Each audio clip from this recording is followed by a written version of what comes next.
I'm Matt Ryan, and this edition of the 3-on-1 podcast is brought to you by Skillshare. I'm not a smart man, but I know what love is. And you know how I learned about love and a million other things? I use Skillshare. If you click the link in our description right now, you get a free trial of Skillshare and you help out the podcast. Keep Cory's 97 children clothed and fed by signing up to Skillshare right now in the link in our description. If you're watching us on the video version or if you're listening on the audio version, there's always a description. It's the thing with all the text at the bottom. So don't be a jabroni. Don't be an all-sam. Sign up with Skillshare today.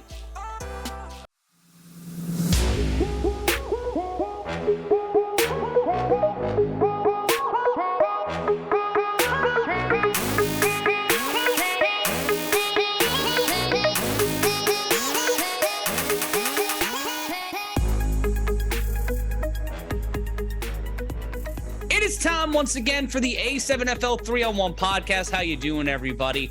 I'm Matt Ryan, and we are counting down. We are 18 days away from the start of the 9th season of the A7FL, and as always, we're breaking down everything with my co-hosts, the peanut butter and jam to my pale white bread.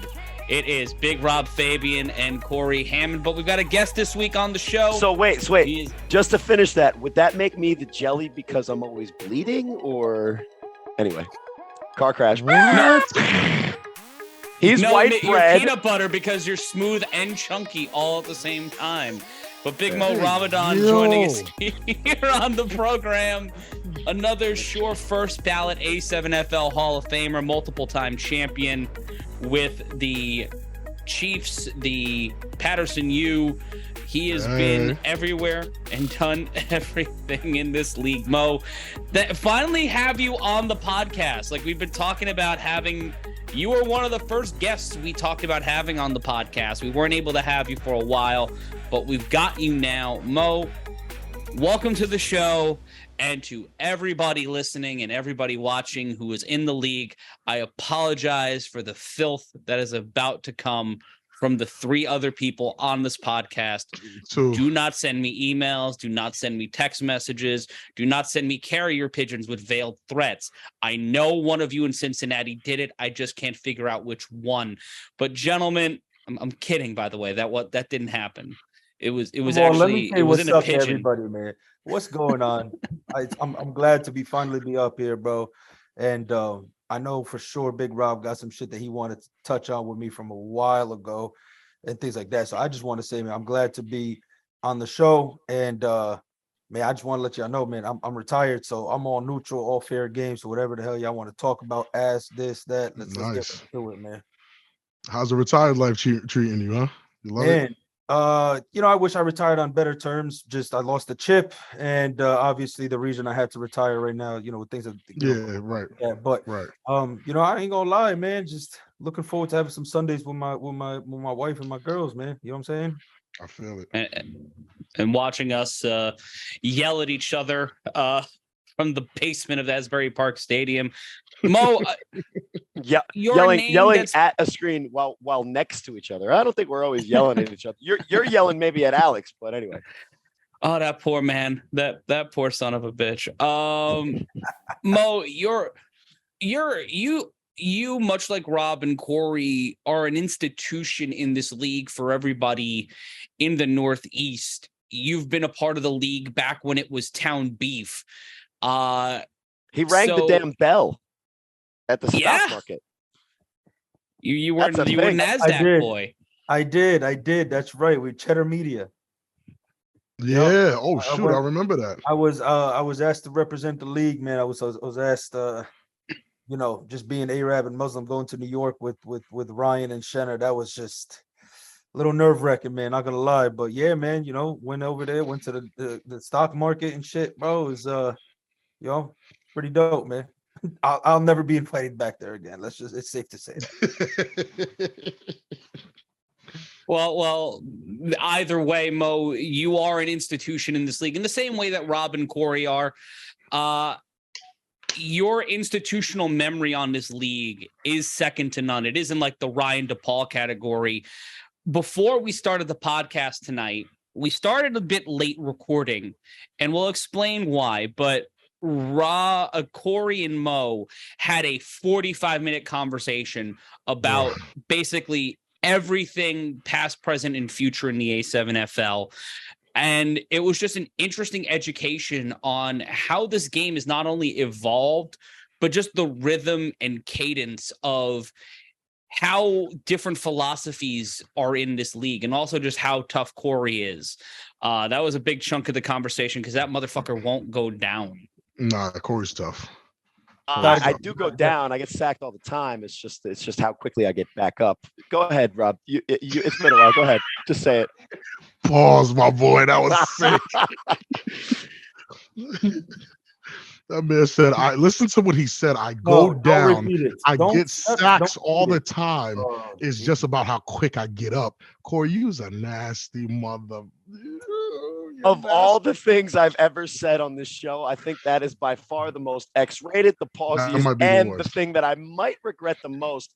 And I continue to week after week talk about Ryan Shamar and the fact that he used the kid as an excuse. My God. And on this special podcast, let's just say with two former U guys that are no longer part of the U, how excited are you guys for week one as well?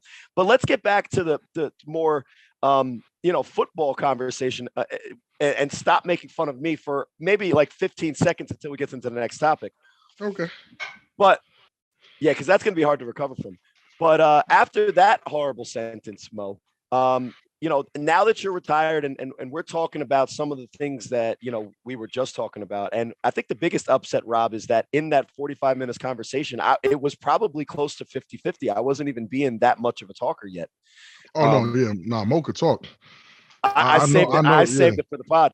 Yeah. But Mo, what is now that you're looking back at your career, and obviously we're talking about, and to just be clear about it, your daughter and the things that you guys are facing, and always every night our thoughts and prayers are with you and with your family, with your wife, with everybody involved. But obviously looking back now, for whatever the reason is as you're retired, what are some of your favorite moments? Let's start with the favorite moments in your career, and what are some of the things that you'll take with you, as long as you can, remember this game? Well, first and foremost, man, I appreciate you. Appreciate the thoughts, the prayers, and, everything that goes along with it, man. The overwhelming amount of support from my team, the people all over the league and stuff like that, from different states and stuff like that, man, is overwhelming, man. And I can't thank you guys enough. So, with that being said, I appreciate you guys. I thank you. For the people that don't know, kind of had to retire. I have a 2-year-old terminally ill daughter, but,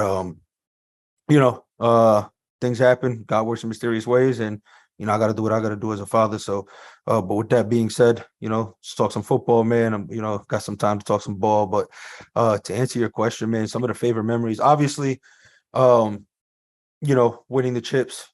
I've been to 6 of them in this damn league. I got like a damn LeBron record. I'm like two out of 6. You know what I'm saying? So, but my playoff record, Mo, is 1-7. So I think you're doing better than me if you're making it to the chip. But anyway, continue. No, yeah, man. So I started in 2013, man. I could honestly say, man, winning the chip, just being able to compete again. I played at the collegiate level. I played high school. I won the championship in both high school and college, and having another opportunity to come and just ball and just enjoy the game that pretty much saved everybody's life, to be honest with you, because I think anybody that plays football, there's a reason everybody plays football and goes far and does what they need to do. So that's, just being able to get a chance to play. But I think the best part was the relationships and the friendships that you're able to make with people all over the country. You know what I'm saying? And that's unparalleled. Like you can't match that. Like I got some close relationships with dudes from Baltimore, PA, Jersey, obviously, and another big part that I love, obviously, I'm very proud of where my family came from. I'm Palestinian, so my jersey was Long Live Palestine. Being able to wear my flag and the sleeves and, the YouTube views and people reaching out. And it was pretty dope because I actually had, so for people who don't know, I don't want to get too political or nothing, but obviously the Palestine-Israel conflict, the war, whatever the case may be, I actually had Palestinian kids from Palestine that were watching the YouTube videos and couldn't wait to watch. So that was pretty dope to be able to, use this platform to just kind of give like a voice or an image. You know what I'm saying? It might not be big to some, but that was huge to me. You know what I'm saying? So it's pretty dope. Yeah, and just to touch on that real quick, I was actually literally just an hour ago on the phone with Ibrahim Elbana. And one of his, idols in the game of football and period is as a Palestinian man, is Big Mo. And he said to say, "What's up, Mo?" And he was just looking at the calendar, which is another thing maybe we talk about in a little bit more detail later.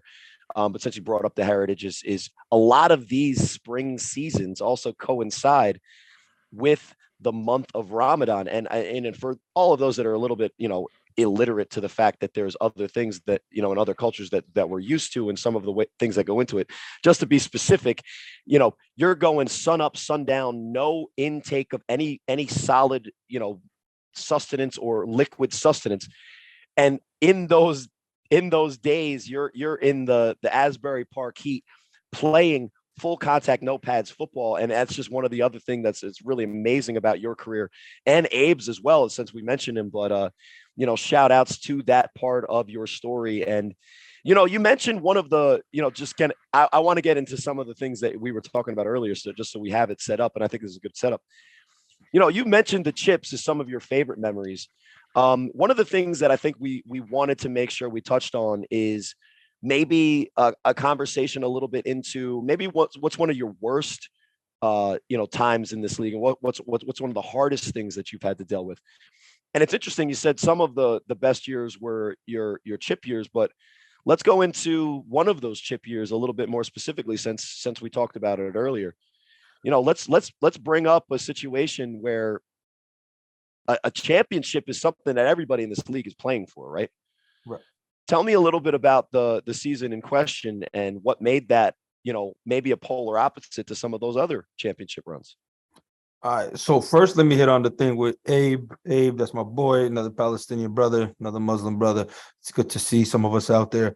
I know he said he wanted the flag. Get your own. I know all the fucking weddings we go to and stuff. Those are some of the favors. Get your own. I'm not giving up any of my damn stuff. There you go. That's number one. Abe, I told him I'll ask. I didn't even ask him on the podcast, but he's answering it right up there. There you go. So I'm going to answer that right there. Number two, yes, fasting for the holy month of Ramadan. No food, no water, sunrise to sunset. So yes, it absolutely fucking sucked. All right.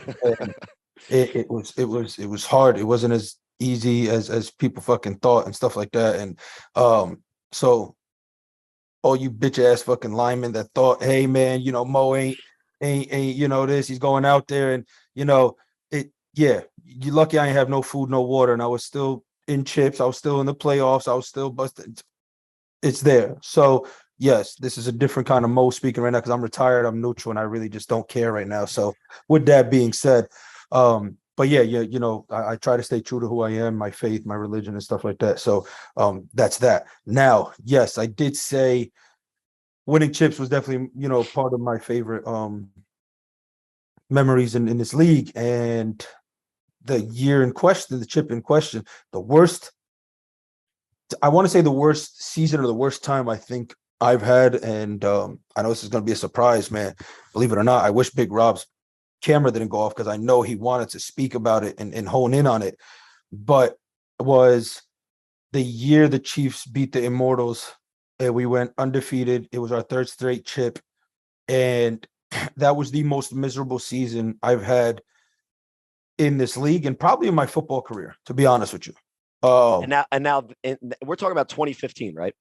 Yeah, that was the 2015. So, I forgot which year we won it. So that's the and you said your third straight chip, but it was your third straight chip appearance, because just to put it into context for people. Yes, third straight chip appearance.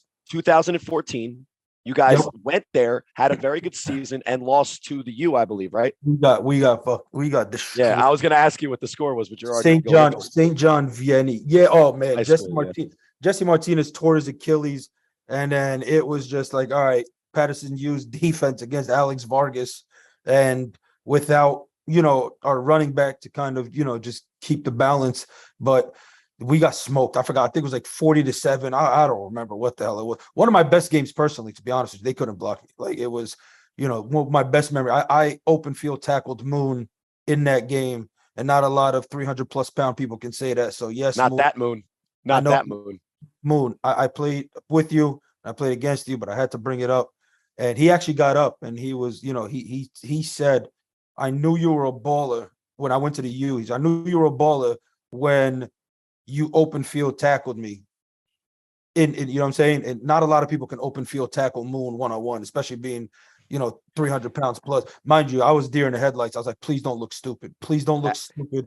Please don't look stupid. So, yeah, Rob, we see you, bro. So yeah, so Rob, I don't know if you missed it. Cory just hit on one of your big questions and takes. He asked what one of my worst times was in this league, and I know you were big on trying to ask about it when we talked, behind the scenes. Was that the undefeated chip year with the Chiefs? Usually a lot of people, because I always thought it was insane. I thought that was insane. ST and I still talk about it. Drew, if he's listening, he'll tell you, man, we were miserable. 3 straight chip appearances, the star power that you have there. And then sometimes, like, we let a lot of the outside noise, but now with social media getting there and these people starting to talk all this shit and just chirp and chirp and chirp, and you're just like, you're tired. It's not easy to go, we lost in those 3 years. We lost, I think, 4 games in 3 years. 2 of them being chips, one of them in the playoff. It was just, all right, Big Rob. We not yes, BIC beat me. All right, yeah, Hey, Big Mo. Yeah, all right. You remember that club though? You'll never forget that. All right, that was on the goal line. Nope, remember that chip too. You've never been lifted off your feet like that. It's all right.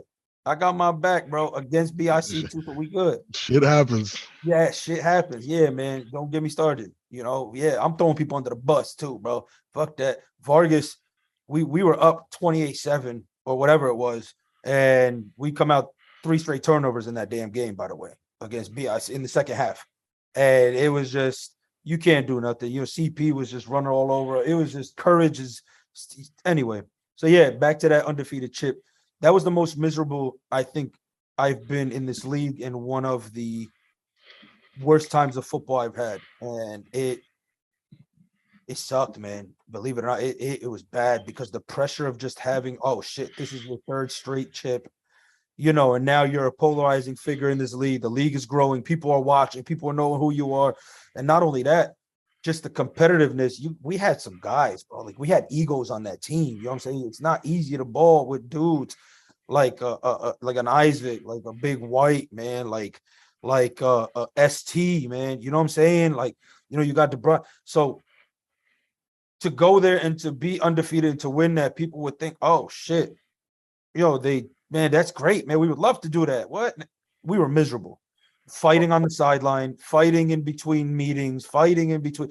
No, we felt like we just had to go out there and just finally win it. And we finally did it. It was like a relief. And is that what made it miserable? Because in the years kind of leading up, like, wins were satisfying. When it got to that point where the only win that you needed to feel successful was the championship, all of the other success in between just felt like mundane, or you were just waiting to fit. What was it that made it so that a successful year in which you're winning, and a lot of those games you guys dominated, what is the factor that made it so miserable for you? Man, that's a damn good question. It was, like I said, yeah, it was everything, all the awards you get, the notoriety. But were the wins in that season even satisfying in the regular season and leading up to the championship? No. Is that maybe why it was such a stressful and hard season, because there was no win that could satisfy you until you got to that championship and finally got over the hump? We came back so after BIC beat us. So you got to remember too, we lost some players. You know what I'm saying? We had Joel, he left. Oh man, the Chiefs ain't gonna be able to do it. Chick, he came, he left. No doubt, man. We reload. You know what I'm saying? It's not rebuild, we reload, and then like, it was just like, all right, can they do it? Can they not, man? It's like, all right, the Chiefs, when I first went there, like I chose to go to the Chiefs because they were just that middle of the pack when I first came into town beef. You know what I'm saying? They were tough. Everybody knew them, but they just didn't get over that hump. And to get those wins in that, that year, just to go undefeated, and you're just like, all right, we knew coming after BIC beat us, we wanted them. We were like, please, we just hope it fell back to them because we wanted that back. We wanted it back in blood. It didn't work out that way. No win was satisfying. Everybody wanted that chip. That's the only thing that mattered. And to put it into perspective, it was you guys made the championship in 14, got blown out. 15, you were winning in the championship, basically. No. Whoa. Rewind. Yeah. They did not make the championship in 14. That BIC versus the U in 14. 15 was the Chiefs versus the U. 16 was the Chiefs versus BIC. So 17 was the Chiefs versus Immortals. So see, I don't even remember what year we won it, bro. I just, like I said, it's been 6 chips. I don't even remember which ones they are, to be honest with you. All right, so in this span, basically, but it was a progression. You guys went from getting blown out in the chip. Yep. Then eventually you got back to the chip, and then you had it in your hands, and it was snatched away. So then we're talking about the year that after you guys basically were up at half. Well, I mean, middle finger or not, 28-7. No, that was the big Rob. That was the big Rob. That was to me. That was to me. I see that was to anybody that's ever worn a BIC jersey. So technically it does count as me. Basically. I see him smirking, and it's just, it goes beyond, because Big Rob's my bro outside of this. We've had some heated debates and conversations, bro. Like, it's bad. And I laughing so hard at this. I see him smirking in the line, and I know Matt Ryan's just scratching every time, his head. What the? Because every time you smirk again, that's why. He's sitting there. Because every time you mention that championship, I'm gonna smile. Like, I'm just gonna smile. It's just a calm smile. We had it, we lost it. All respect to them. I love the guys that was on there anyway. But yeah, so no win was satisfying. It sucked. We were miserable that year, and we win the game against the Immortals. And it was just like, finally, we got it. Like, I'm done. Mm-hmm. At that point, to be honest with you, I was ready to just boom. That was it. I was exhausted, man. Just mentally, physically, emotionally. We took it serious. The guys on that team took it serious, bro. We had some ballers. We had some dudes who went out there to get away from the bullshit that they were going through in everyday life. And everybody has that story. But when you talk to some of these dudes and understand their lives and their kids and their stuff and why they come out there, you kind of want to do and win that for them. You know what I'm saying? You want that to happen. Like, Drew will forever, that's my bro. And when he opened the doors to unions, nobody was allowed to be on the Chiefs. Everybody knew that. He opened the doors to me. The rest was history. But it was just, yeah, that year was me and Drew almost fought, literally, no joke. Like, nobody knows this. We fought in the arguments and the fights. We got face to face on numerous occasions. You know what I'm saying? Like, we got face to face to the point where we're like, all right, man, like, roll up. Let's like, yo, I'm done. Anybody that really knows Andrew Pilato was not surprised that he was in a fight with anybody, really, because even in games where guys never had met him before or said anything to him, all of a sudden a fist is flying into somebody's chest, and you're like, wait, who is that? And you know exactly who it was. I made that mistake my rookie year. Yeah. Okay. I was on ESG.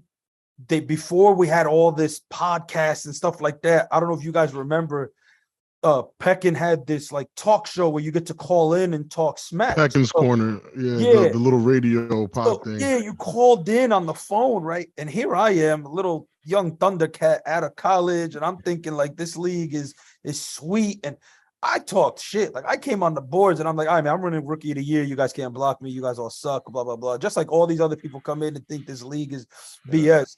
And I remember like other states and other divisions, right? Bro, I learned my lesson. Listen, I'll never forget it, bro. Dobie, the linebacker, he was on the Bombers, I think, at the time. No, or SWG.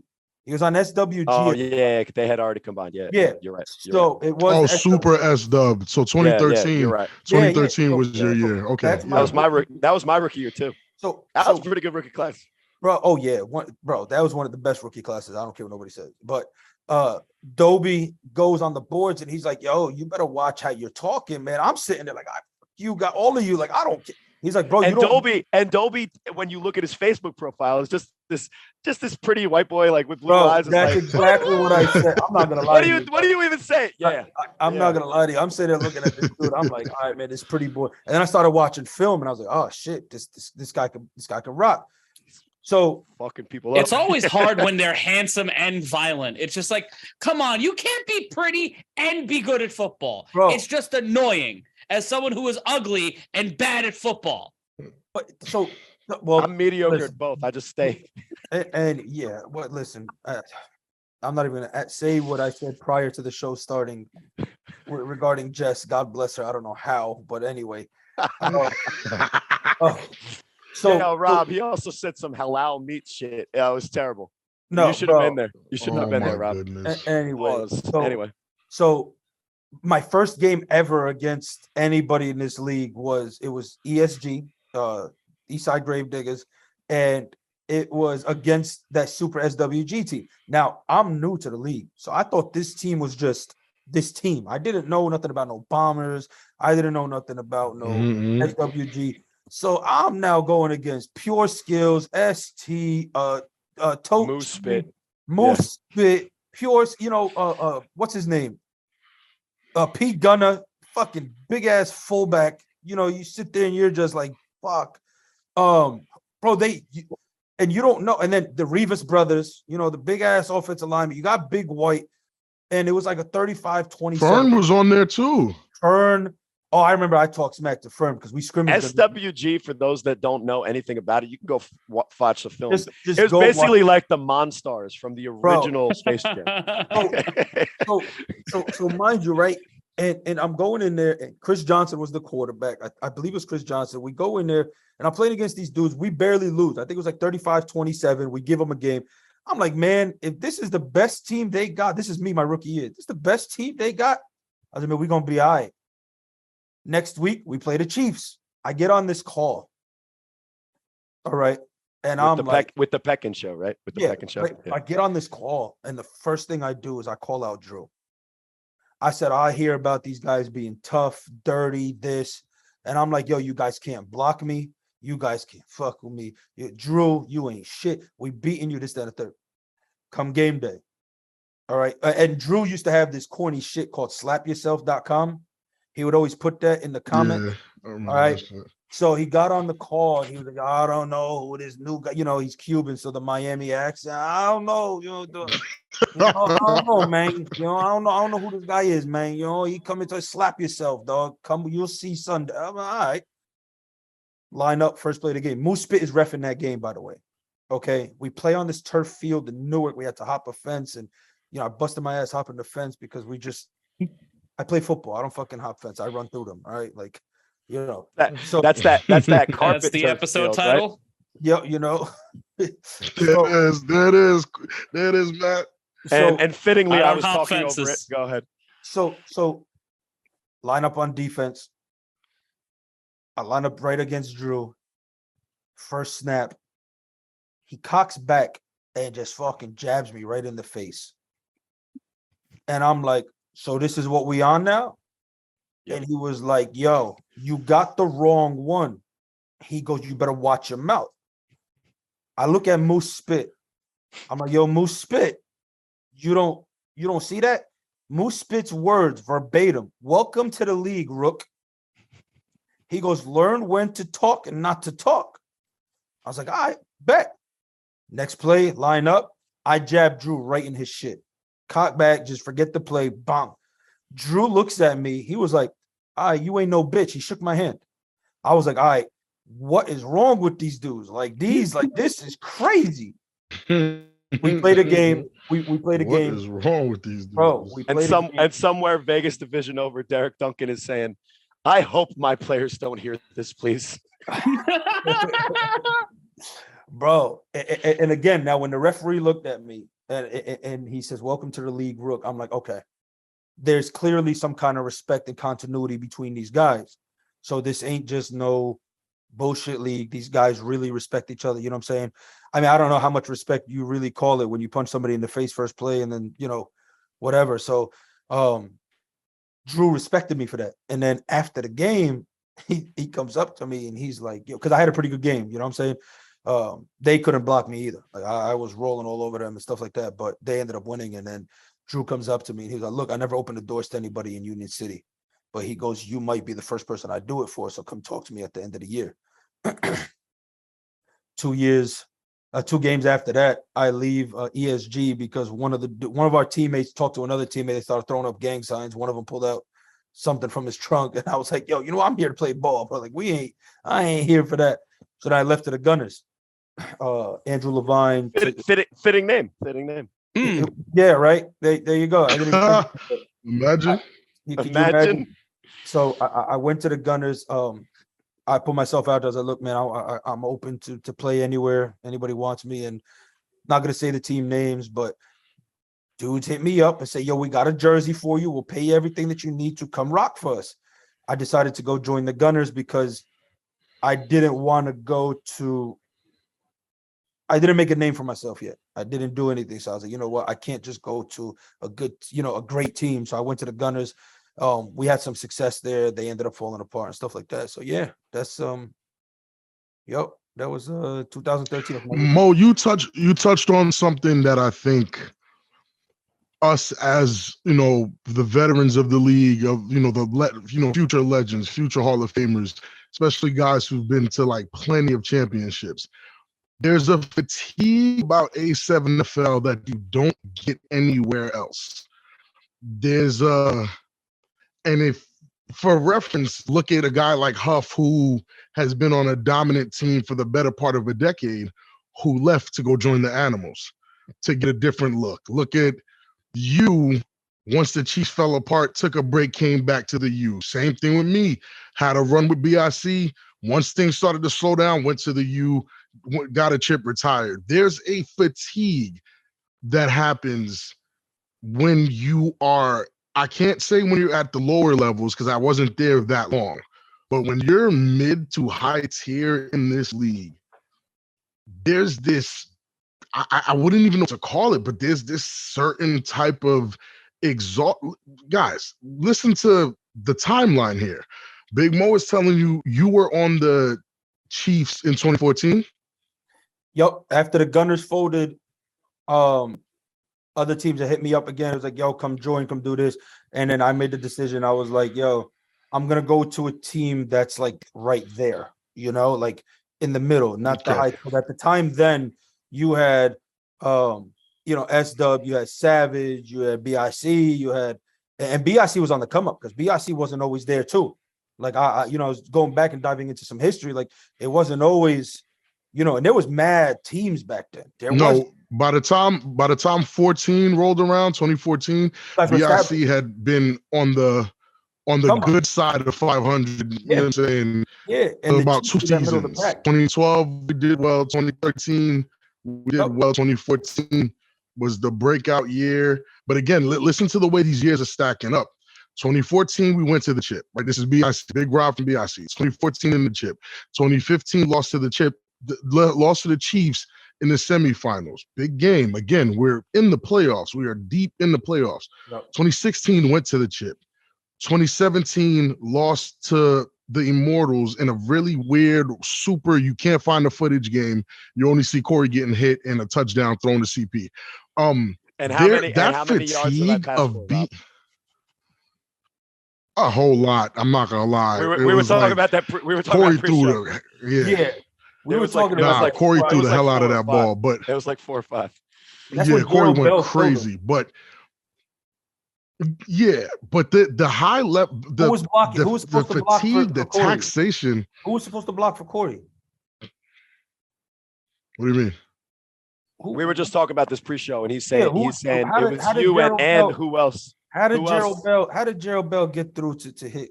Gerald Bell avoided me like the plague. That's why. Yeah, because Big Fern wasn't playing. That's why. Big Fern was sick. Cory.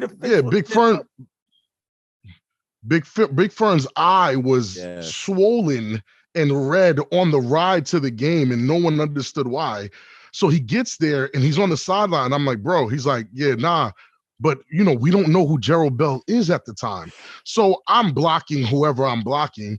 Gerald Bell goes to Zoe's side at the time, I think, runs through Zoe. He might as well have throws a touchdown Tim's. pass, but gets leveled. Cory gets destroyed. I'm looking back, and Cory's on the floor picking his brain off the ground. And I'm like, bro, what happened? And he's like, I don't know. And I'm like, I'm looking around like, okay, it was a touchdown. So now I'm watching Gerald Bell on defense. Gerald Bell I'm on offense. He's kicking our D-line's ass at tight end. It caught a 65-yard touchdown. It destroyed our defense. And I'm like, who is this guy? So then Gerald Bell came and lined up against me to test my mettle. He went strength for strength. That wasn't the answer. So he didn't get to Cory, positive yards. Then he tried to catch me on the speed. And I'm like, yo, this dude is fast for a big guy. You notice how Big Rob trying to save face right now, bro? He went from the years. And we sidetracked him because we wanted to talk about Corey Hammond. Oh yeah, you got sidetracked the shit out of me. Yeah, go ahead, you got sidetracked the shit out of me. But the way that it stacks up, the fatigue. To get back on track. Yeah, the fatigue. So you got to understand, especially in the era we played in, Jersey had 5 to 6 good teams that were going to take you to the end of the fourth to really beat them. It was deep waters, bro. Yeah. You're not very deep. We're not talking about the easy games Ashante Worthy and Courage get now. We're talking about every week. You're almost 6 times a season. Yeah. Before the playoffs, it gave you a playoff atmosphere. So that's 13, 14, 15, 16, 17. And then 18, the entire New Jersey division felt the fatigue because we let Baltimore win a chip. So I'm not lying to you. No. I'm not lying to you. No. So to hit on that fatigue part, what's your question? I forgot what your question was. You said that fatigue. No, that's really the question. How do we prepare new players and players on their way to entering that fatigue stage? How do we prepare them for that? Because that's something no one's ever talked to us about. You mentioned social media. You mentioned, especially now we have the podcast. We're on TV. We're on ESPN. We're on Sports Center. Guys, this is bigger than it's ever been. And having to live up to these expectations. Snoop Dogg is watching games. Former NFL players are watching games. Guys with blue check marks are checking it out. So how do we prepare these new guys for this new level of fatigue? Because it's I'll tell you how I prepare for it, Rob, is that I don't have the extreme levels of success that you guys have had. So I always come in hungry. That's why I don't have any fatigue. I'm 36 years old. You look at something doesn't look right in this picture. I'm still recovering from my high ankle sprain in Vegas because I wanted to go out there and wear a purple jersey and use the moniker Endeavor. And I'm still like fighting to be a part of this league and on a roster. Hopefully I am. Hopefully the Snow Tribe doesn't cut me. To answer but go for the series answer. Let's go to multiple time A7FL champion Big Mo Ramadan. So to answer that question, to get these young dudes ready for that quote unquote fatigue, it's, well, first of all, the balance shift right now is not where it used to. The balance shifted in this league.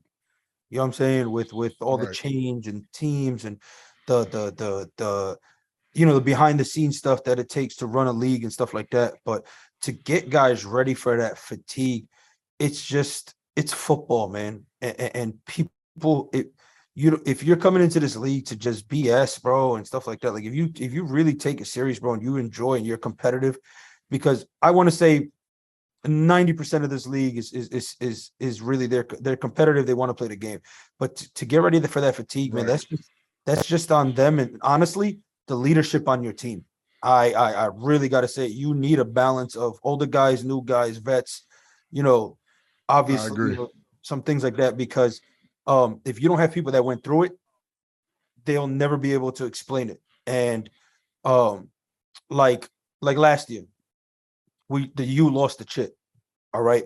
And it's crazy because that chip game, the BIC when we beat them, it was the year prior. BIC, the youth last year turned into what BIC was the year we beat them. Okay, right. It was just, the BIC played to their strengths. There was no arguments. They knew what they needed to do. They were there, and they put it all together and weren't selfish. Not going to say everybody on the U was selfish. There's just a lot of shit going on behind the scenes and things like that. That fatigue that hits, it's during the course of your career and stuff. People got to understand this is real now. We set the damn standard now. Like we built even before me in 2013, because there's some guys people don't even know about. Like, go to the archives, go look at some of the dudes that really played even before 2013. I'm not even trying to just make this, but when you start gaining the notoriety and the popularity and the things like that, you got to take it serious, because you don't know who's watching. You don't know what kind of opportunities you're going to get. And at the same time, you got to sit there and just take it serious. It's football, man. It's football. And it's if you respect the game of football, it's going to respect you, man. So does that fatigue, guys, does that fatigue kind of coincide with the level of motivation? Because I feel like there is like a linear correlation between having a chip and losing that edge that makes you work that extra play at practice to make sure it's perfect, or to go the extra mile to confront the player on your team, because you're holding them accountable. If you are already successful, you're on the right path. Yeah, because that's you're on the right path with it. It's really heavy as the head that wears the crown, right? It's really that concept, that kind of logic with it. It's yes, there is, and this is why the U is so respected for going back to back. This is why any team that wins back to back gets so much respect. When you win, you have to understand, summer 2016, after that chip, bro, I didn't want to play anymore. It was a long time coming. It's losing our star quarterback. CJ was gone. Then we start with Fitz. Fitz gets hurt. CP is a relative newcomer. K-Wack is a new guy. These guys were not, household names. And we go there as stress-free as we could possibly go and then win that chip. Do you think for 1 second I wanted to spin the block and go, haha, yeah, no, I wanted to tell everybody that, hey, I'm a champion. I don't care anymore. Like, what do I care about? Bro. Because this is not the NBA where you need 6. You don't need 6 chips to be validated in this league. You only need 1. Bro, we're in a special class of people that have more than 1. But you only need 1 chip in this league. You get telling me there's a chance. Bro, you know what it is? You know what it is? It's here's the thing to hone in to piggyback off what Big Rob said. Because when I was on the Chiefs and we finally did it, I told Drew, pull the Chiefs out. We're done. I remember you saying that. I told Drew, this is his team. He's been in the league for a while. We, as players on that team, as a team, we were drained. We were drained because the pressure that came with it and stuff like that. Now, mind you, got to remember, too, we ain't college fit athletes and stuff like that, kids and work and going to town beef Mondays were fucking real. All right. Oh my God, they still are. I still play. No, well, I'm telling you. I wouldn't know. When we did that, and that was our 3rd straight chip when we finally won, and we're just like, yo, I told Drew, I was like, stop. I was like, cut it. If other players want to branch out and just go their own separate ways, cool. Do not bring the Chiefs back, because look what happened. What was the Chiefs' record that next year? Bro, it was the worst Chiefs record, man. It was the worst Chiefs record ever. So all this being said, just to kind of put it into context, because I think this is a really bigger conversation. It's an interesting conversation. Bro, that's when Drew fought Alex against Savage. I remember. Team. Yes. No, it was against. Wasn't it against Spanktown? No, it was Savage. It was. Oh yeah, that's when Alex went to go peg. What's his name? K-Wack. And this. I don't know what the hell. But anyway, no, Alex Vargas is on camera running from a fight. Yeah. That's what happened. Yeah. Yes. So anyway. Yeah. So that's also on camera. No, Rob, hold on. We're not gonna say what he thought it was. But Rob, how did you go? I got it. Yeah. I was waiting for Rob. This is my first time on the show, and I was waiting for Rob because when you said that word, bro. just to kind of give, bro. That's just to should I have the used a different out word of the for, ditch. Should I just yes you should have. We're not gonna say what the word is. Ball, so I should have said nut. No. Oh my God. I'm gonna veer the car out of the ditch. Good night, New York. A question to all of you guys here. Man, I'm trying to have a serious conversation about what we're talking about, which is after you win a championship, how hard it is to come back the next year and do it. So bigger, real quick question for everybody on the panel, because I think we all agree who the favorite is for 2023. Why are we looking past all of these inherent difficulties? And I think I know the answer. So this is just kind of more of a devil's advocate. We're talking in this conversation, we're isolating it to individual teams, but I think it speaks to all of the teams that have won championships in the A7FL. That season after you win a championship, after you finally get to the apex of our sport, it's the hardest season that next year. Why are we unilaterally, all of us, including I think a lot of people in other divisions, saying that BIC is the favorite and should run the table and win this championship this year? I can answer that for you. I think I agree with the answer. Before you do, hold up, Big Rob, before you go, I'm gonna tell you one thing. Not only did they win the chip, I believe BIC went undefeated. Yep. So did the Chiefs that year. They won the chip. Again, I'm gonna tell you. Different. It's very different. To be consistent and to fucking win and to continually dominate.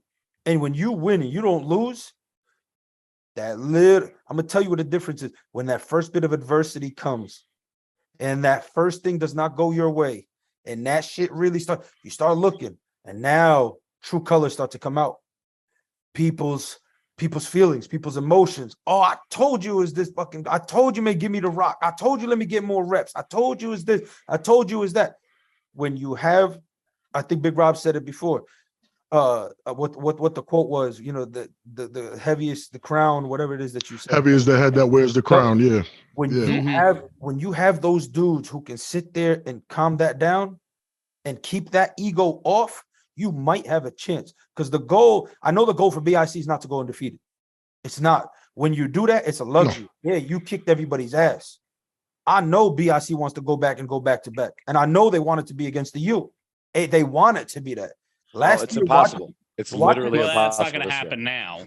It's literally impossible. Well, listen, I haven't. Yeah. I haven't looked at. I'm just saying. No, we'll go into it later. But anyway, when you look at to go back and win it again, that means you have to go back and pretty much kick everybody's fucking ass again, and everything's got to go your way, and everything's got to be smooth. And bro, it's not easy. It's not easy. Let alone winning. Let alone making a chip in this league. Let alone winning it, and let alone doing it undefeated. I've got 2 undefeated chips. I've been part of 2 undefeated chips. And one of those years was your most miserable, you said. And one was the most miserable because that was the 3rd straight chip that I had made. And me as a competitor, me being a leader on that team, and me being one of the dudes that everybody looked up to, like, all right, bro, like, what's gonna happen? So Rob, what makes BIC different? Listen, I've been on record saying this plenty of times.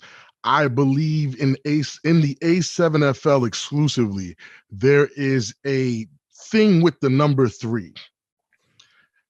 There's a thing with the number 3. Follow me on this, right? 2014, BIC makes it to their first chip. 2015, BIC loses to the Chiefs. 2016, BIC wins the chip.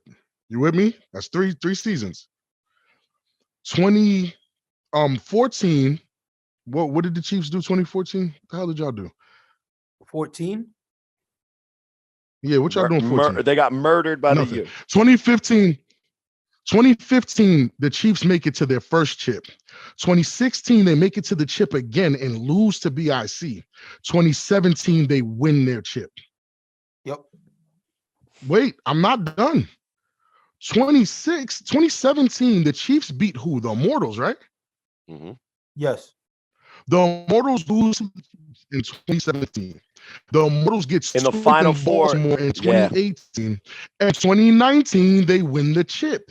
There is a rule of 3 in this league that I, for the life of me, can't explain to you.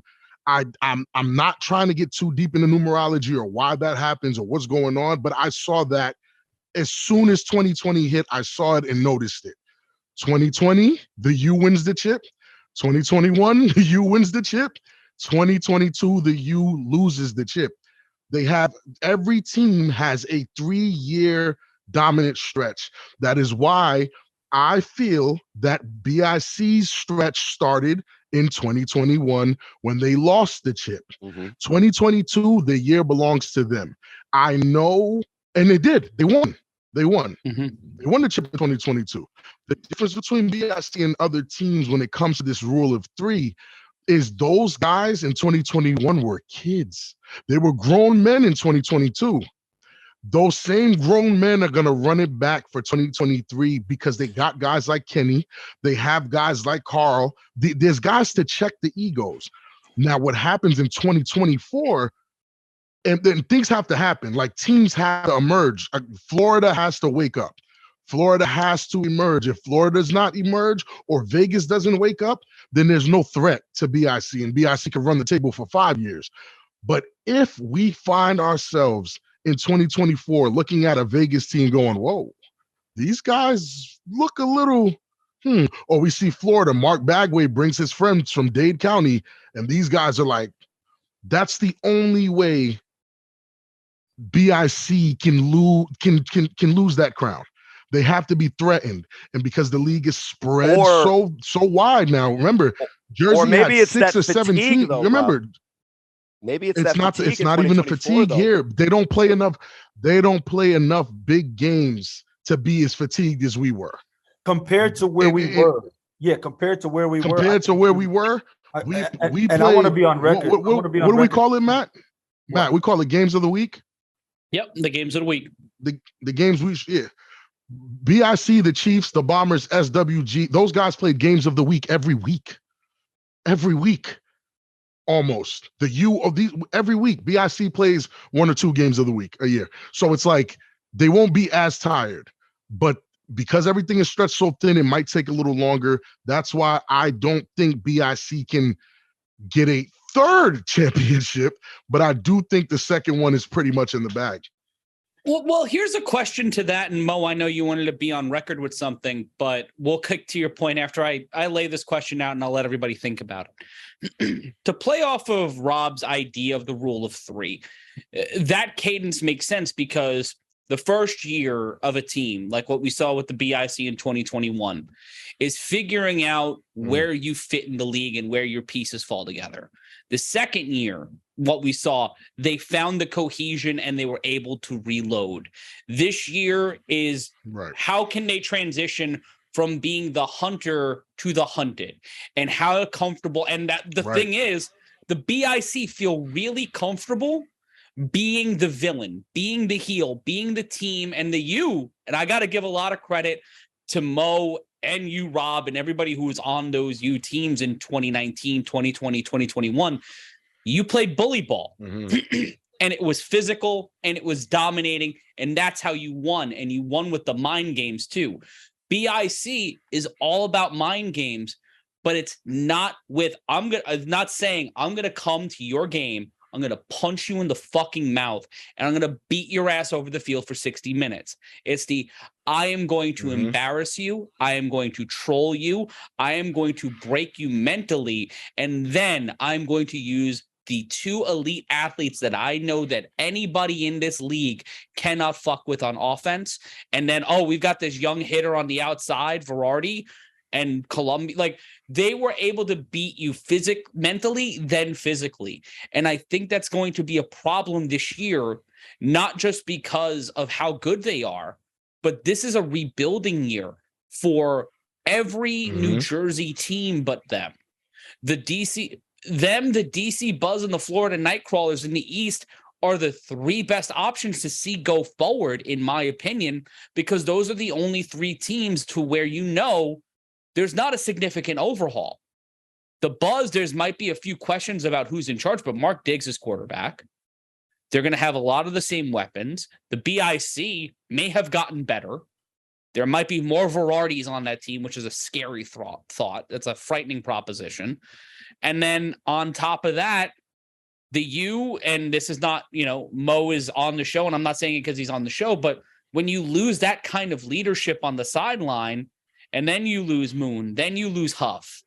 You lose Huff, and then now you have Moon transitioning into a different role. Now you're integrating all the Baltimore guys too. It's a real issue over time. And I think that the BIC are going to be able to maximize their opportunities based on that. And the real question is whether those other two teams can step up and fill the gaps that we're seeing this year. Other teams have to step up. Other teams have to. What happens is the league starts realizing who the bullies are. This league is about matchups. We would have a good game against the Chiefs and then lose to the Bombers. You get what I'm saying? It's about who you play well against stylistically.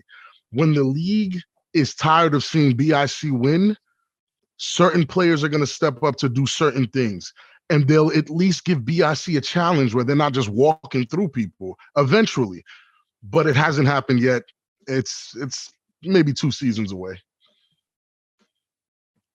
And I think it's great to say that, based on the people that me and Matt are talking to, you guys know a lot about champions. But another thing I think Big Mo wanted to get into with the institutional memory that he's had, and maybe Rob, this would be a question for you, are just some of, in the history of the league, maybe his perceptions of all-time greats at certain things. And, as a defensive tackle, Mo, a defensive end, a defensive line guy, I think the best place to start is as a guy that has claimed to be unblockable very consistently. Who would be your top offensive lineman that you've faced in the history of this league? Why? Oof. Okay. Well, let me just finish one thing because I want to hit back on it. A lot of that I'm saying is, just to be on record, there's a lot of objectivity and subjectivity. So anybody who's listening, who's watching, please understand that it's both. I'm coming from 2 different eras in this league. And that's where that fatigue comment and everything comes in and talks. So some people might not understand. And I know some people listening, some people in the league, just because I know they get butthurt and stuff like that. They're just, this, that, and the third.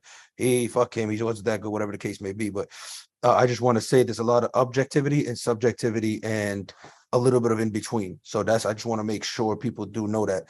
I thought you said fuck him, right? So I did. I did. And to hone in, to hone in on that, I tried to be as humble as I could in this league when I played.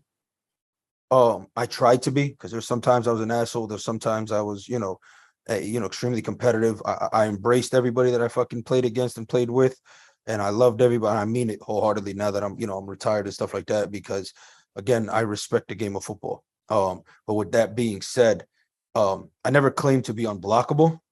I let my game do the talking. So now you're just putting words in my mouth because I never ever. My bad. I was saying that like.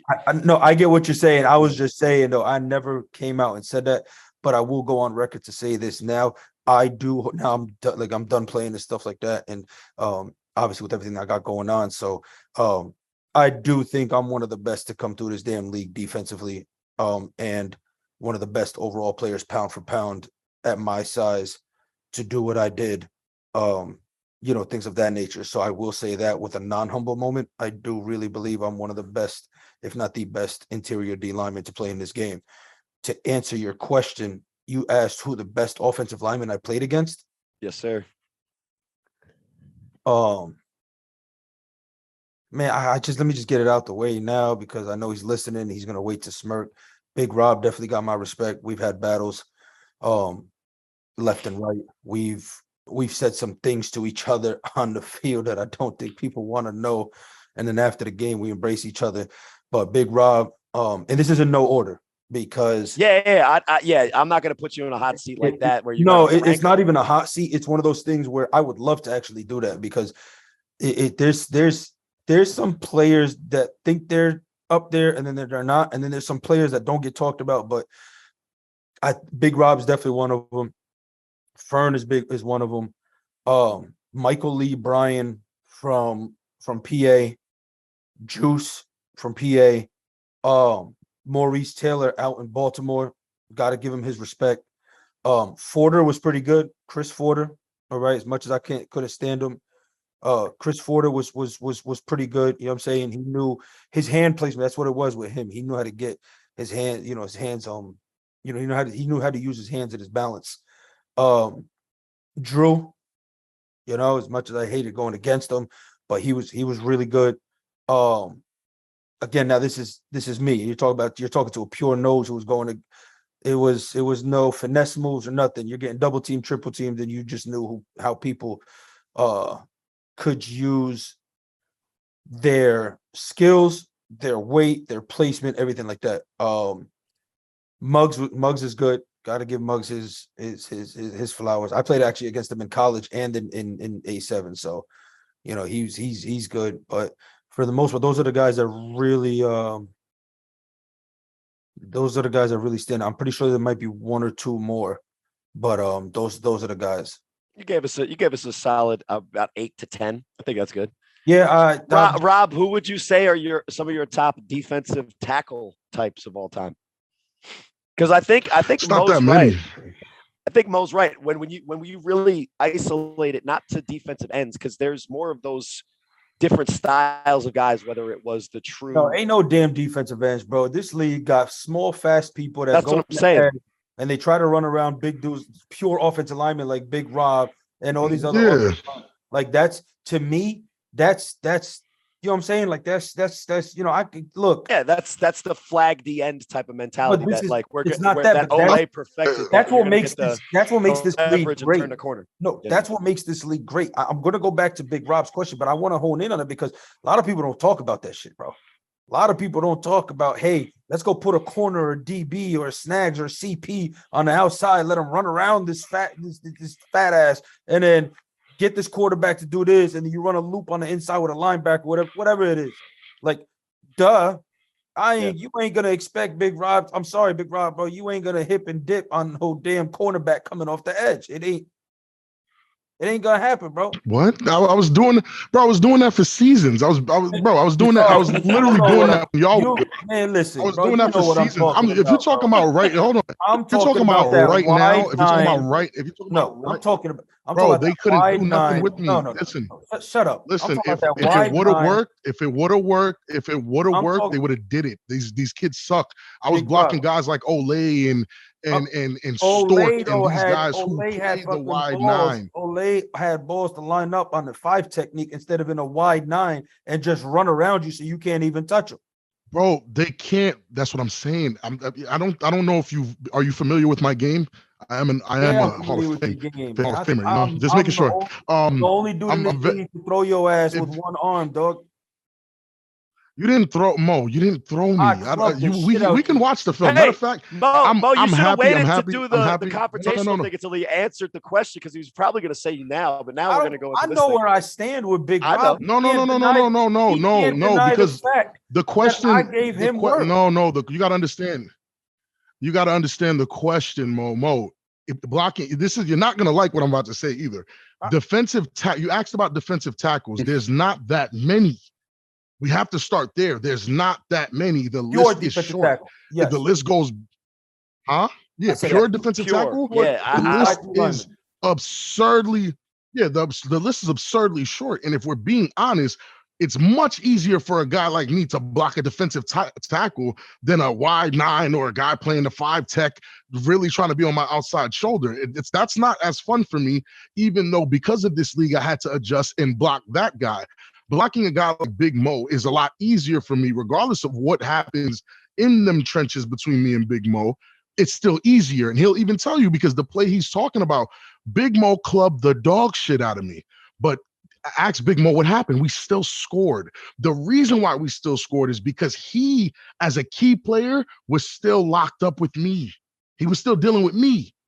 After he got me out the way, nothing was there. There was no one there to stop anybody because if Big Mo's on me, then everybody else is spread the fuck out. You get what I'm saying? Nobody wants me to touch them. Big Mo's okay with it because he knows he can get a move off. But again, me taking that inside step down to go into a defensive tackle, it's a lot easier. Like, I'll give you my short list, honestly, in no order. It's Big Mo and Big Brother. What's his name? I always forget his name. What the hell's his name? Bell? Little Brother. What's it, Little Brother? Huh? Bone? No, Bone's on the list too. Big Mo, Bone, Gerald Bell, and I'm blanking on his name. He was on the Bombers. He played for Rutgers. He has colored eyes. Oh shit, Daryl Sheldon. It's Stevenson. Daryl Steve, yeah. Stevenson? No, Daryl Stevenson. Daryl Stevenson is probably Sheldon. I think it was Sheldon. I feel like we're butchering his name. We're doing the Facebook thing at the end. That's what he has on Facebook. Yeah, his name is Stevenson. Yeah, bro, you know, I play with him too. Yeah, Stevenson. You know who the fuck I'm talking about. And the reason, you know what we're talking about. The reason why he was so tough, he's probably the best I've ever faced because of what he did to me and Fern together. He made me and Fern look absolutely silly. Absolutely silly. So it's him, Big Mo. I put Sullivano under Big Mo, Bone, and Gerald Bell. That's my list. Short list. It's not that many guys. Because when we talk about Big Mo's career, what I remember from Big Mo is that there's very few guys that were, you know, rushing the passer consistently from the D tackle position, like that Warren Sapp type of like middle pressure, which, you know, as a quarterback, I always preferred if the defensive ends were going to go really wide.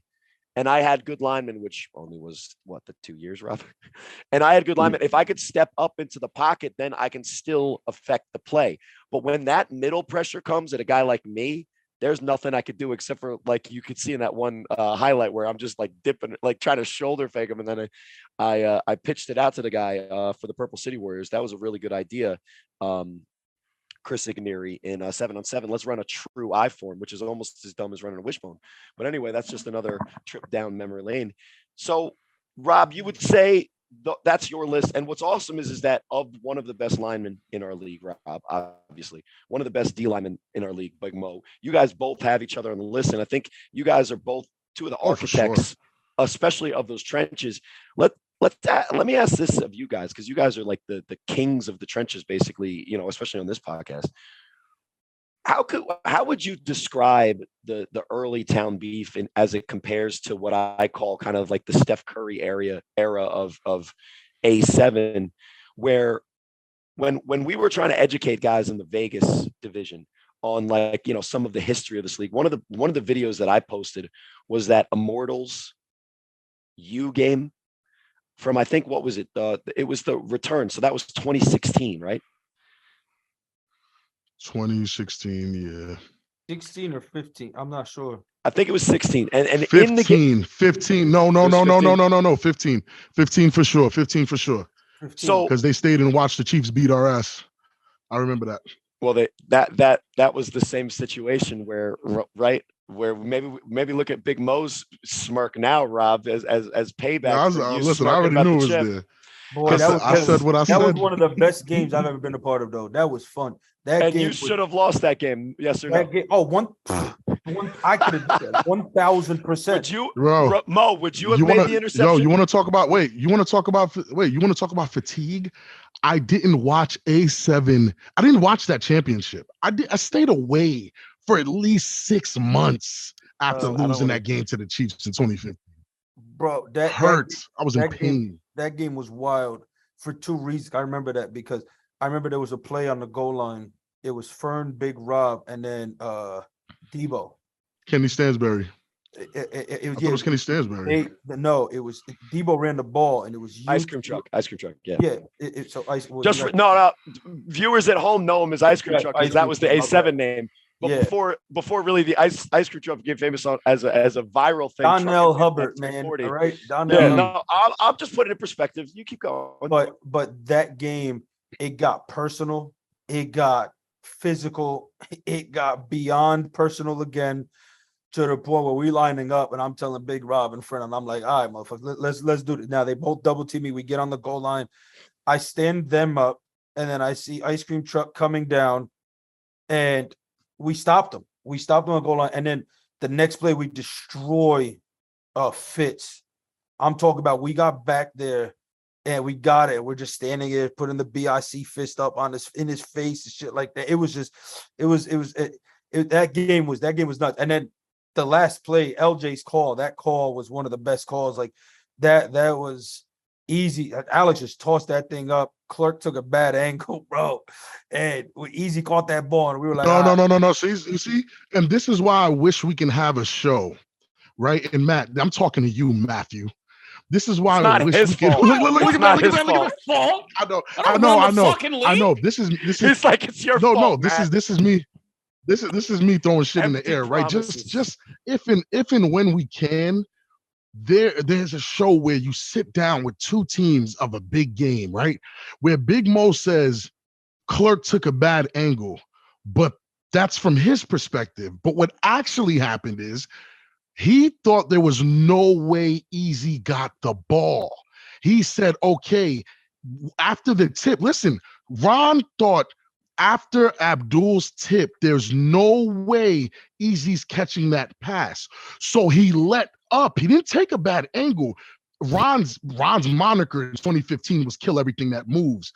But at that point, we're winning. He doesn't think Easy gets the ball. So Ron doesn't hit him to let up. He lets up.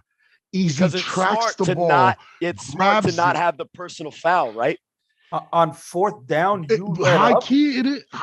On fourth down, bro, listen. Think about how intelligent it was for Ron Clark to not commit a personal foul when his identity as a player was hit stick, and he should have killed everyone. Man. He had the presence of mind to be like, all right, I want to win this game. I'm not going to take the shot that I want to. He had a bad game that game. Clark had a bad game. If BIC won, he would have been a great game. The game plan in that game was like, do not let Clark get in the open field because he will actually kill everything that moves. So if you notice, you go back to the game, you watch that game, we ran to his direction on purpose.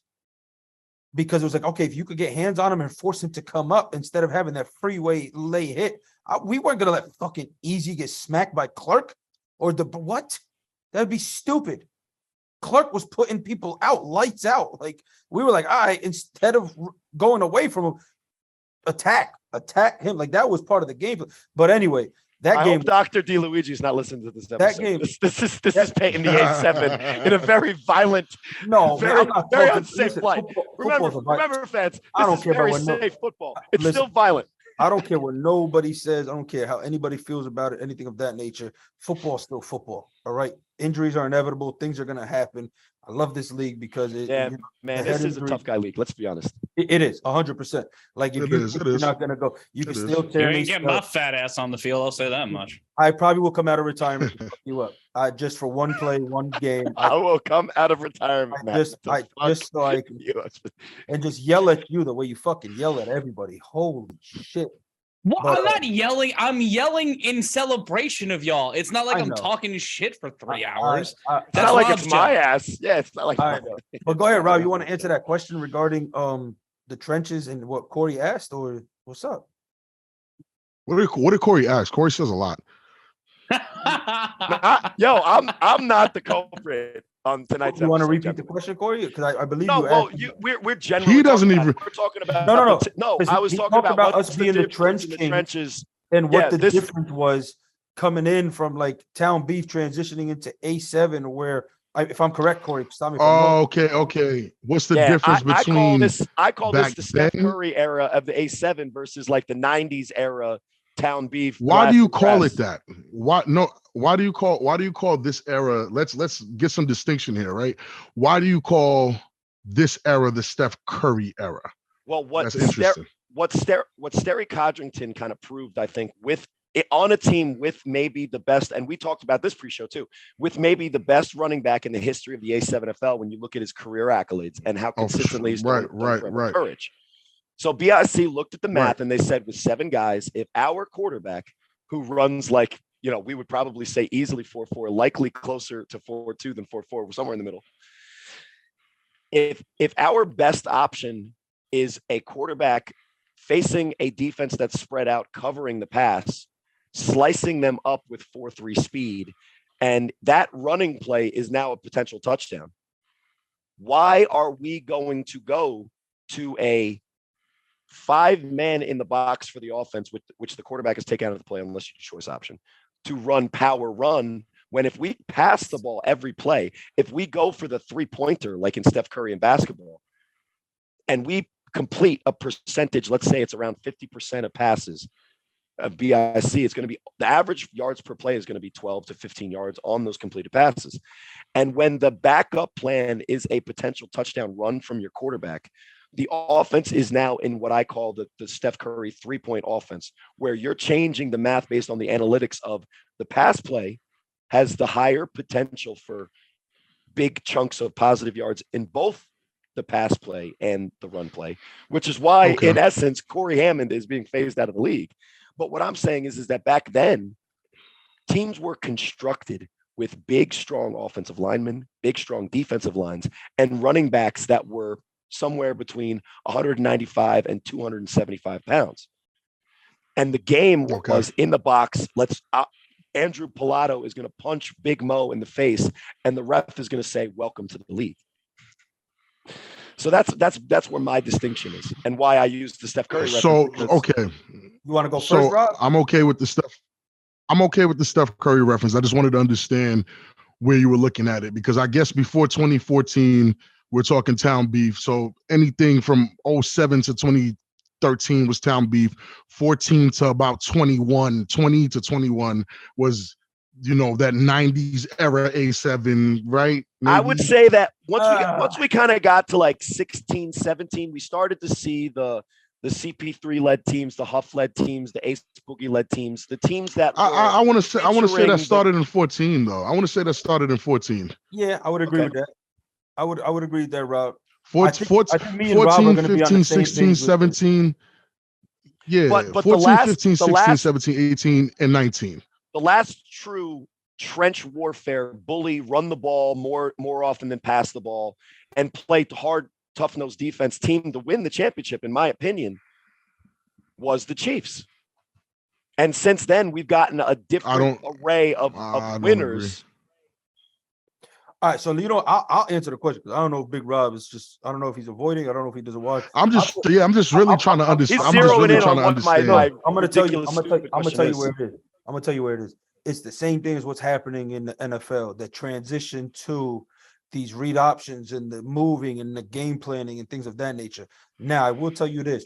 Back then, you had to face RF1s, Tebows. You had to face Vargas. These guys weren't really running the rock, bro.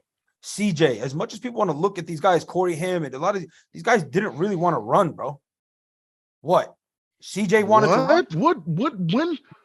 What are you? CJ Christopher Johnson didn't want to run? He did not want to run, bro. I played against him in high school. I played with him in college. He's pass first. He's pass first. Hold on. He's pass first. Every quarterback you name was pass first, but would kill you on the run.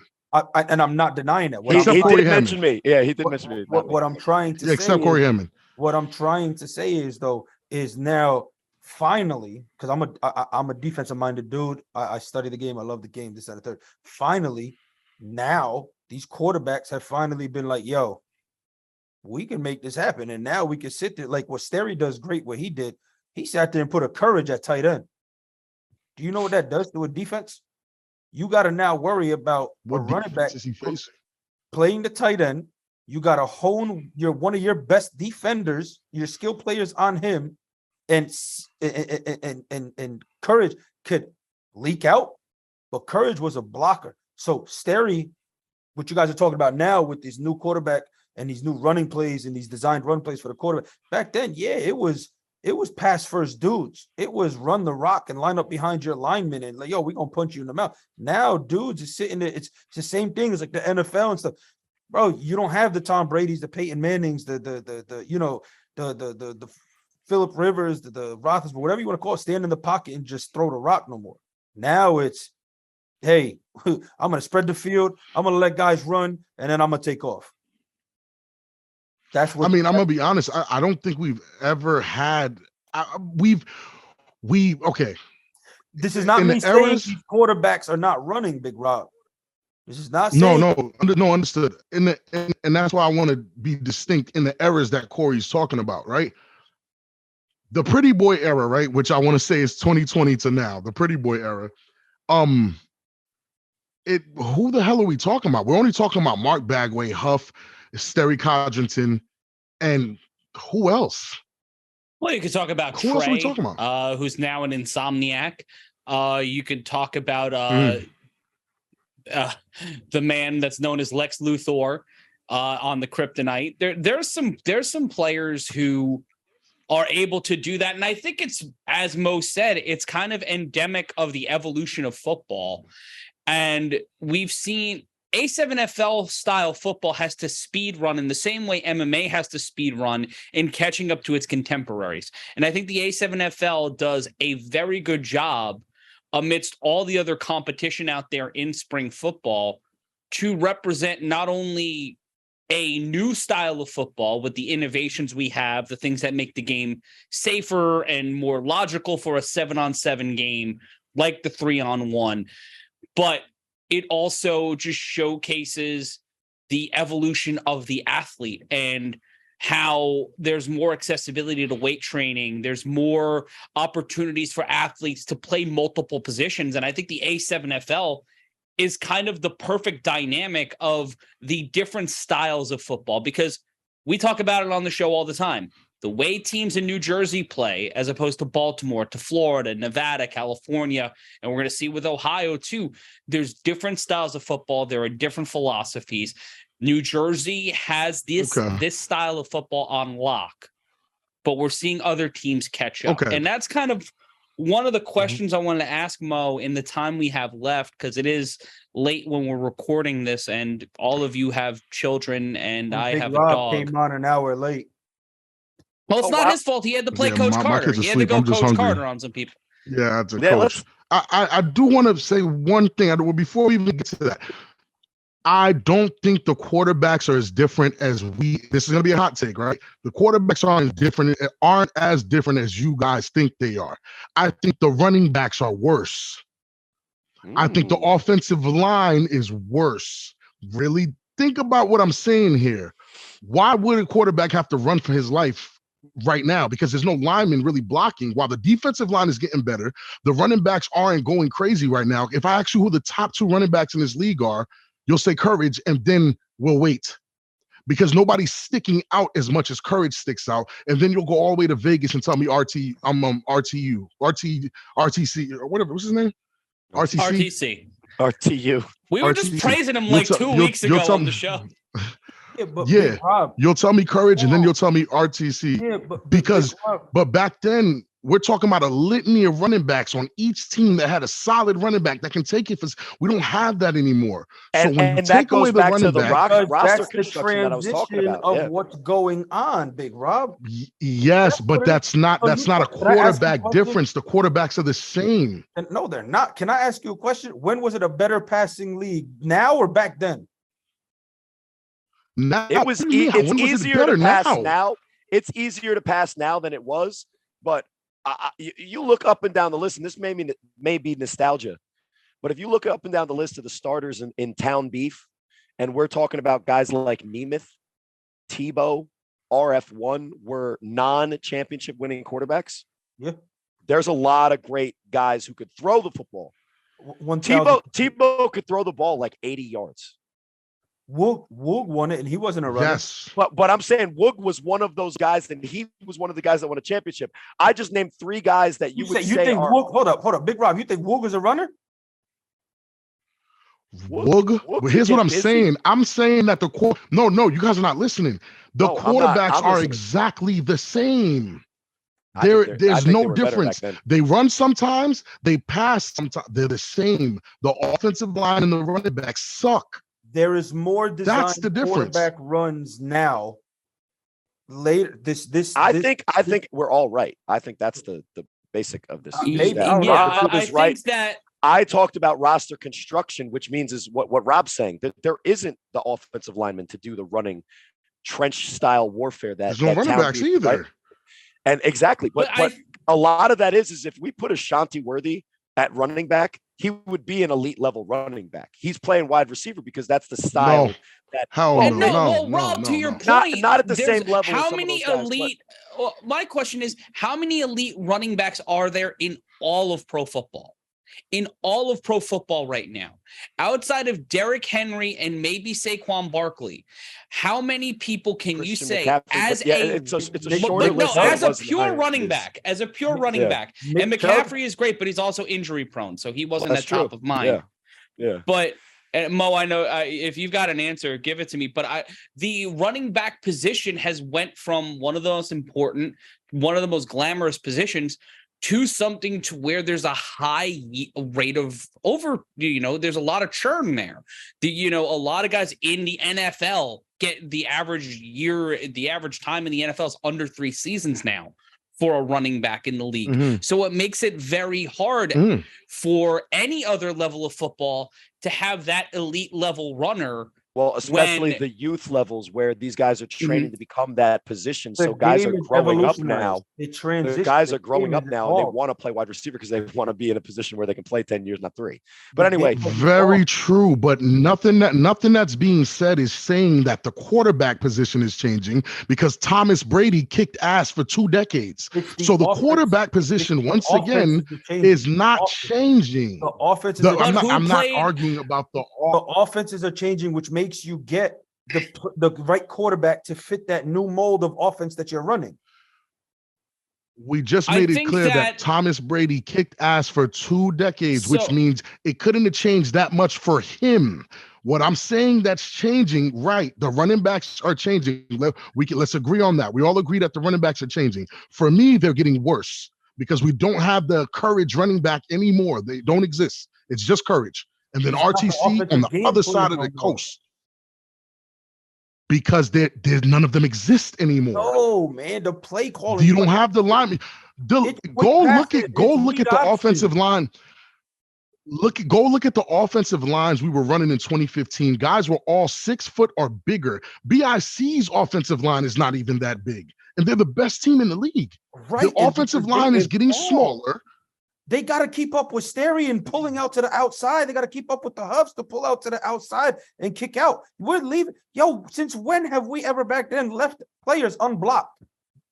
Besides the hot guy in the middle. That's what I'm saying. They're getting worse. That's what I'm saying. I'm saying they're getting worse. Evolving is getting a guy my size that runs that speed. Getting worse is getting a bunch of shrimps that BIC offensive line and K-Wax holding every damn play and saying that's somebody getting better. Motherfuckers is not getting better. Sterry is elite.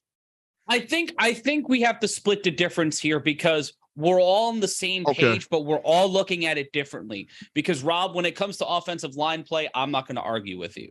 But I think that it is a matter of evolution at one position, creating this cascading change, because Mo made a great point. These guys have to pull out and block for Sterry. They have to pull out and block for Huff. You know how hard that is year over year over year. And they got a hold. But the thing is, these younger offensive linemen are able to keep up. But the other generation of guys like our hashtag TBS players aren't there yet in terms of being able to have that level of explosion off the line. Like if you had someone, Varardi's a perfect case in that. I think what Rob's saying is that in 2012, and correct me if I'm wrong, Rob, in 2012, when you lined up with your A7FL team, well, I don't know if you're going to agree with me. Let's try it. But in 2012, if you lined up with your A7FL team, if you had a big guy, he was going to list himself as OLDL. In 2023, when you show up to a game and you're going to list yourself, you're going to put yourself as TE and OLB, because guys are afraid to say that I am a dominant offensive lineman and I'm going to pummel you. Everybody wants to release and get the dump off pass and run for 3 yards so that they can post to Facebook. And that would be my take. That's all I'm really saying. I do agree with some of the things that matters. I do agree with some of the things that you're saying. Just remember, I did kick these young guys' ass in 2021. So I'm not that far from whooping this generation's ass. I definitely got a chip on their head. So for me, being part of that, I realized that I was slower than I was in 2016, 2017. But at the same time, the game was more cerebral in 2021. These guys weren't good. They were smart. Courage, if you ask Courage, and I implore everybody in this is the last thing I'm gonna say.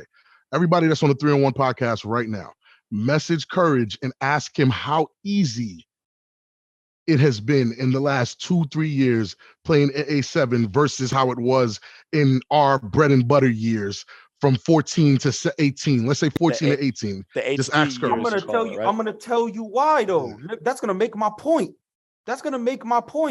Because when you got motherfuckers that's sitting there running these offenses like Sterry is or Huff was and just gonna run out and pull out, Courage don't gotta go against D linemen like me, run up the middle like he was, bro. He's gotta go against these fast ass, small ass little guys on the edge, on the outside, and all this. How do you think we beat you, Mo? Mo, how do you think we beat you? You're telling me how we beat you in the chip. That's what I did. I did that. Bro. I had Courage on the outside with a defensive end. Courage ran. Courage ran up and down on us. I'm not taking that away. He ran up and down. Yes. He earned those. You just said how easy it is for Courage. I can give Courage the ball now. He's going to run over these little DB. I know Courage. I played against him. He's the best running back. It's easier. It's easier now. That's exactly my point. But the problem is, the reason it's easier now is because, like, for example, Sterry would come up to the line. I'm looking up. You got K-Wack, who's the tight end, all right, on the outside. Then you put a dude like Courage. Now I got to sit there and worry about run, catch, block, chip, this. He could do all of that. That's what separates Courage. Now, when I got to bring Courage in, I got to take off a bigger dude to run with Courage. That field, as condensed as it is, with all the motions that's going on, I got to worry about Ashanti. I got to worry about Sterry. I got to worry about Courage now at tight end who can leak out and do. I got to take out and game plan for that tight end. I'm not going to put my linebacker on it. I got to go bring in a skilled dude. I got to bring in a chick. I got to bring in somebody like this. Hey, yo, stick with Courage to do this. Now, when you take him out the way and it's me trying to chase Sterry because I'm a pure D lineman, how the fuck is that going to work out? How did it work out? Which year? You got CP3 though. You got CP3 in open field. Or you got Moon in open field. I got Moon in the open field. I'll never forget that. That's one of my prides because not a lot of people can say they got that dude in the open field. And why aren't you looking at it like you got worse versus the league getting better? I just told you I got worse from listen. I said that's what I'm not, and I'm saying they didn't. I'm saying they didn't. I'm saying in 20. And since we've been disagreeing about this for like 15 minutes, let's start. Let's have a topic that I think we can all disagree on. tinyurl.com/A7FL merch. Oh yeah. tinyurl.com/A7FL merch. Now, might be considered an upset considering. This has been one of the thick boy season shows of all time. And now, unfortunately, I am not my 240-pound self, or this would be a very, very hefty panel. But Mo, as a huge fan of the league and a huge fan of the 3-on-1 podcast, you have to know we have merch. Congratulations, Matt. And I don't know. Mo's been coming with straight fire, so we never know. Mo, on this beautiful website, tinyurl.com/A7FL merch. And don't worry, fans, I will Stugatz this eventually. We have 3 shirts. There's the Cory Hammond shirt, which is the I'll try. There is the Big Rob shirt, which features his very awesome slogan, Hus Hus. And then there is the Thick Boy Season shirt, which Mo, don't get it twisted, not only has a great slogan, but a very great image. Now, we ask all of our guests. Very great image. Matt, do it for the camera. There it is. That's what's on the shirt. That's literally what's on the shirt, Mo. Now, we ask all of our guests, which would you choose? And we're at that point in the show, which this is the most contentious show since the Buck show, and I had nothing to do with it. So awesome job, guys. But Mo, which shirt do you choose from tinyurl.com/A7FL merch? Well, fuck you, Big Rob. Fuck you, Cory. I'm going Thick Boy. You know it. Yay. Congratulations, my boy, Matt. Matt, I have to say, Matt has at least caught up. And congratulations, Matt. I'm not a sore loser. I'm a very humble and honorable loser. And Matt, except for when it comes to the fantasy football, because my team got 87% of the vote. Oh my God, Cory, shut your ass up. Well, here's the thing. I would like to say. Go ahead, Rob. No. I was just gonna say March 26th, opening day. Right? You guys rocking with me? Yep. That Tuesday when we record our pod for it to drop Wednesday. Oh no, we're not recording that night. Whoa. We're live that night. Oh, beautiful. Beautiful. You know why? Because that's the why? first Please tell me why. Super official, unofficial top 10 of the A7FL 2023 season. That will be a live podcast where we reveal our top 10. It'll be myself, Rob, and Cory. We'll have a few guests on talking about their reactions to our top 10, but this top 10 will be weekly, and it will be super official and unofficial, determined by myself, Cory Hammond, and Big Rob Fabian. So if you do want us to consider your team in the top 10, play good football. But if you want to be nice to us, go to tinyurl.com/A7FL merch. That's tinyurl.com/A7FL merch. Pick up a Thick Boy Season t-shirt. Pick up an I'll Try t-shirt. Pick up the old Huss. We'll actually have a best Huss compilation coming out on the A7FL Instagram. Can't wait for that. In the next couple of days. But before we go here, Rob, we're going to have you on again because I want to talk about this last season with the Patterson U, because we had one of the most dominant teams in the A7FL turn into a team with a lot of. I don't get it. Yeah, he meant you, Mo. He meant you. He meant you. I'm very tired. I'm very tired. Listen, I hear you. You don't even got kids. What the fuck are you tired for? Working 20 hours a day. No, Olive is a handful when she can be. Yeah. All right. She's a pain in my ass. Olive? I don't even want to know. The dog. You're good, bro. But Mo, we were talking about that rule of 3, and I want to get your thoughts really quickly on Quattro Huffin going to the Animals. The influx of Baltimore talent, and where do you see your team, the team that you've been it's the Chiefs and the U. Those are the two teams.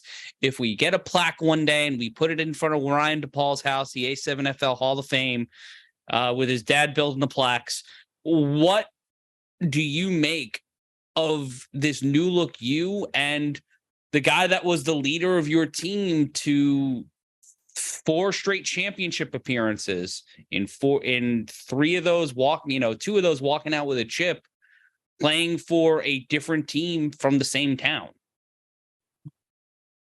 I'm not going to answer too much of what I think. Huff made a decision that was best for Huff. I'm going to leave it at that, because it'll be very ignorant of me to sit there and say, because Huff actually called me personally. He wanted to see how I was doing, and then obviously the $1 million question was, what's up, why, this and the third.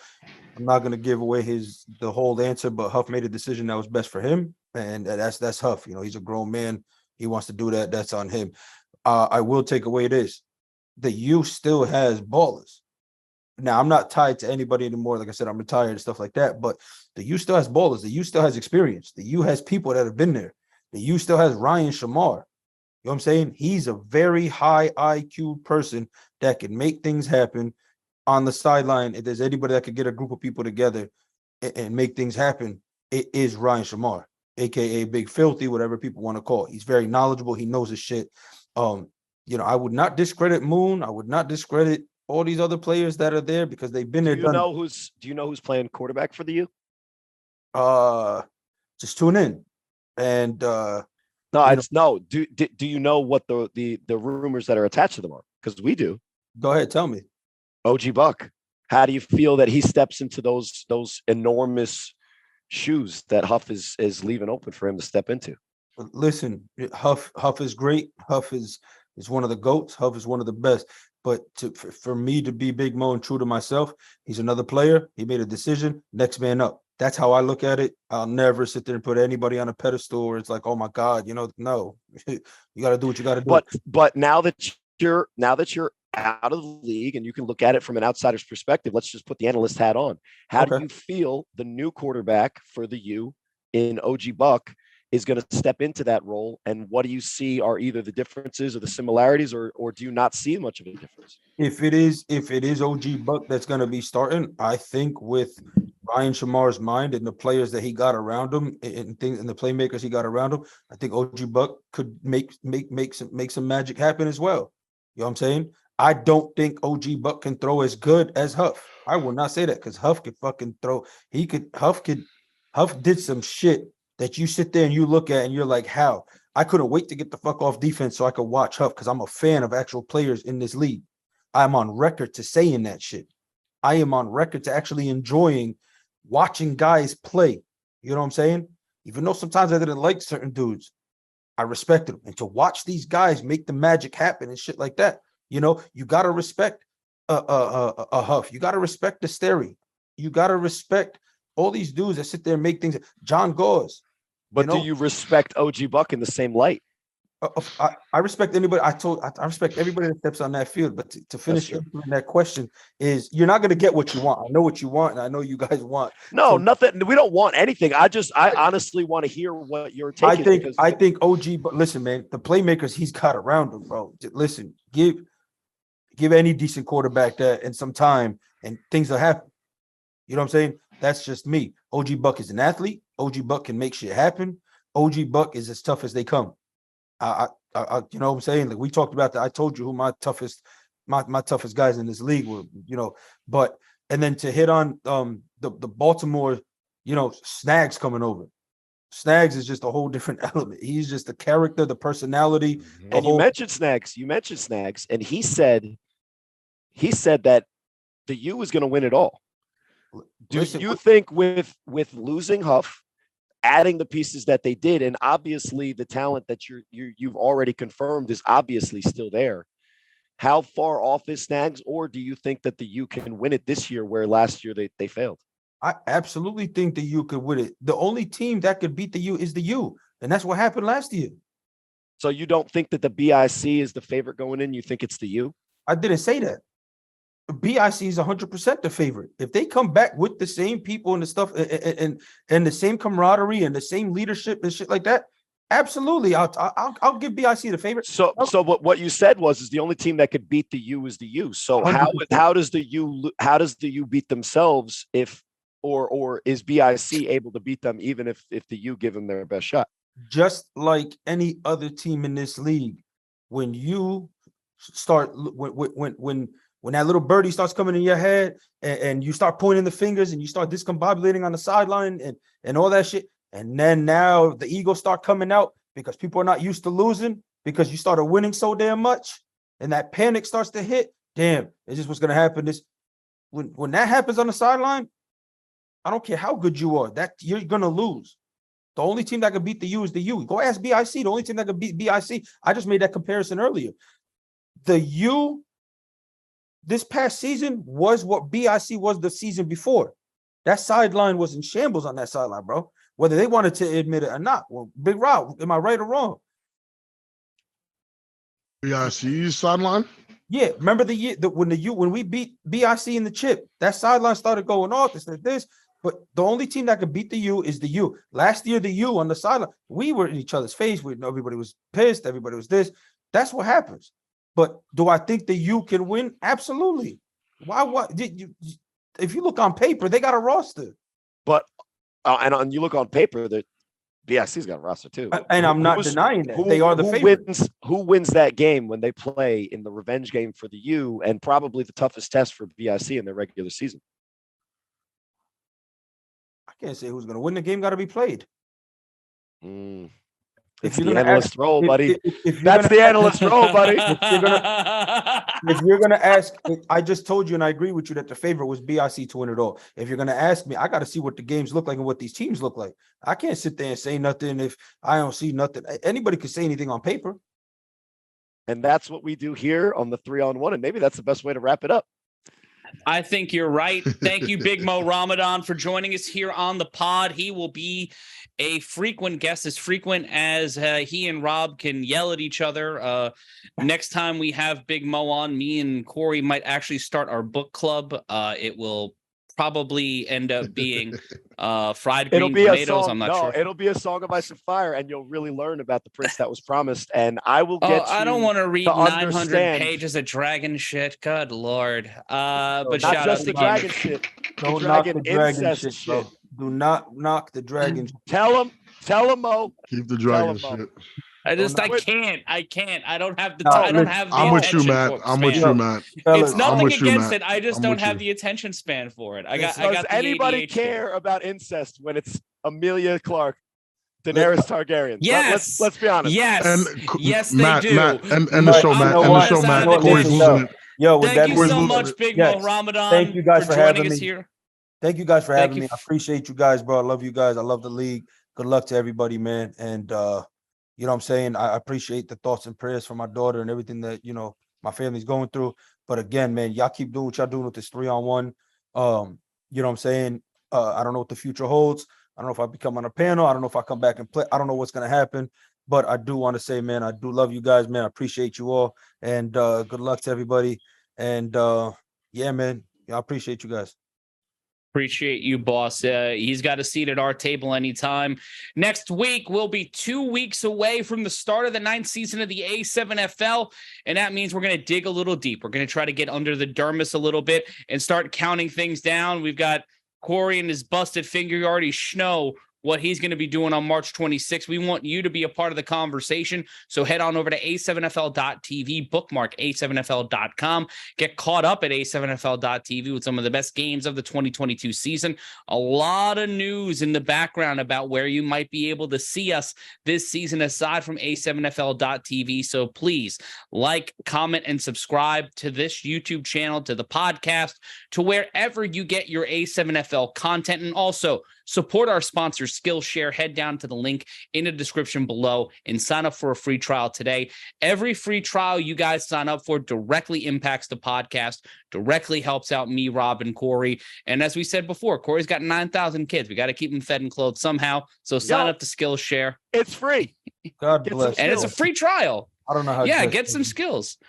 We might one day have Rob teaching offensive line play without holding, and Big Mo on shit talking and breaking through the offensive line. Those might be Skillshare courses at some point. If not, things we teach in a learning annex in Hackensack. We don't know, but we'll find out.